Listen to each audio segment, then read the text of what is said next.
Hey, what's going on, guys? Welcome back to the GM. It is your guy Boulanger. Up next is Ravens Reports, where we discuss the latest buzz coming out of the Baltimore Ravens organization.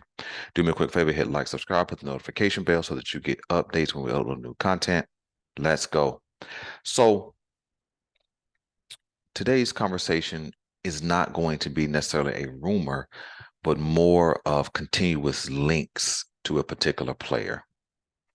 And that player is no other than Danielle Hunter, edge rusher from the Minnesota Vikings.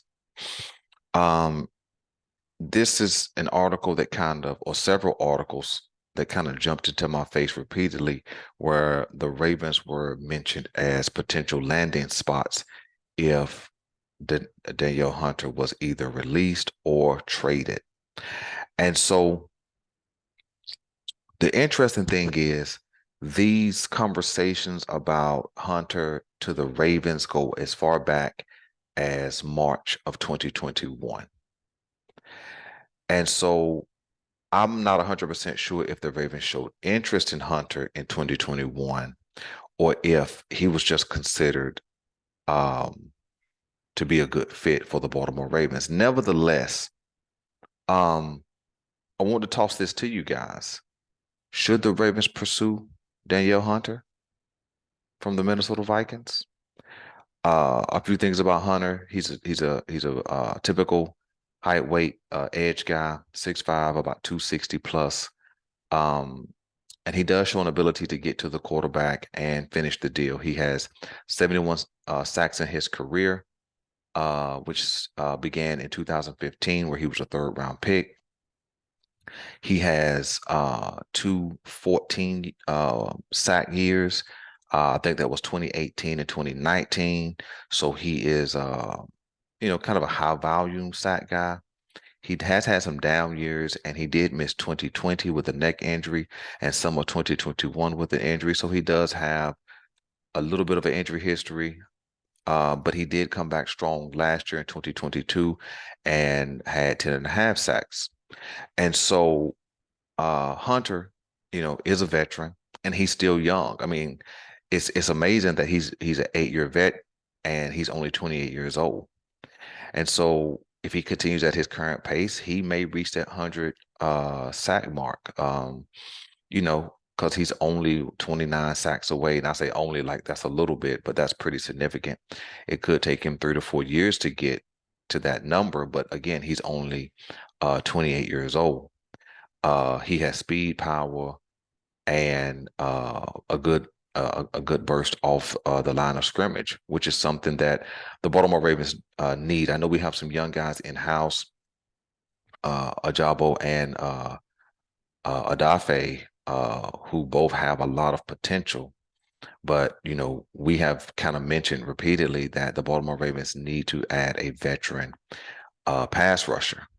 Now, he could get expensive. Um, Acquiring him this year may not be that big of a deal, only because he only has a $4.9 million cap hit this year, which is super, super cheap for a pass rusher of his caliber.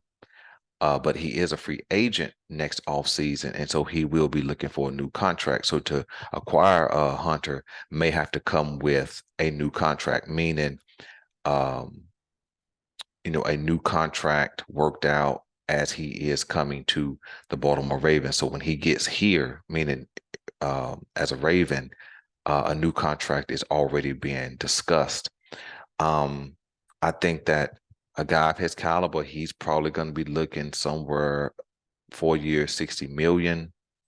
Um, deduction for the injuries.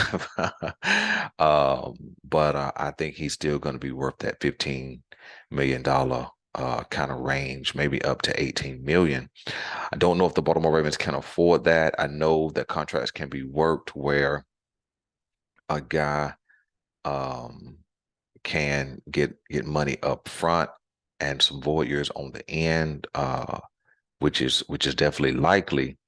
But I just want to know what you guys think, man. I like him as a player, especially when he's healthy and he's good to go. I'm not sure if the Vikings are going to move him. simply because they just traded away Zadarius Smith.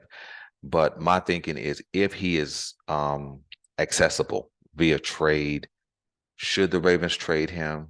I'd say if they can acquire him for a third round pick or lower, I'd say pull the trigger only because we need to really be in go mode.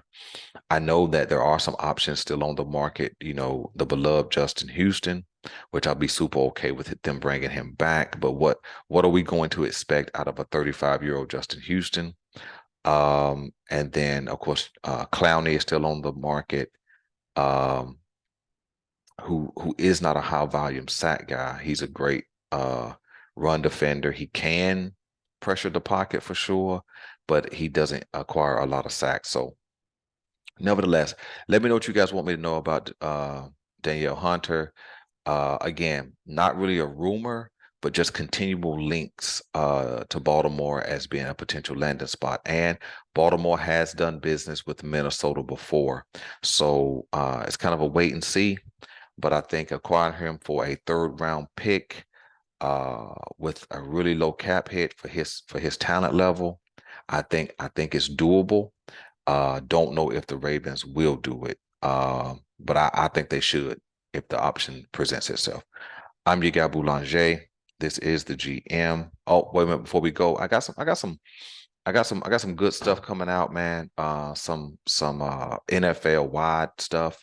Got some stuff coming up about the AFC. Uh, which would definitely have a direct impact on the Baltimore Ravens. So please stay tuned for that. Got some of that stuff coming up today. Again, I'm your guy Boulanger. This is the GM, and we're out.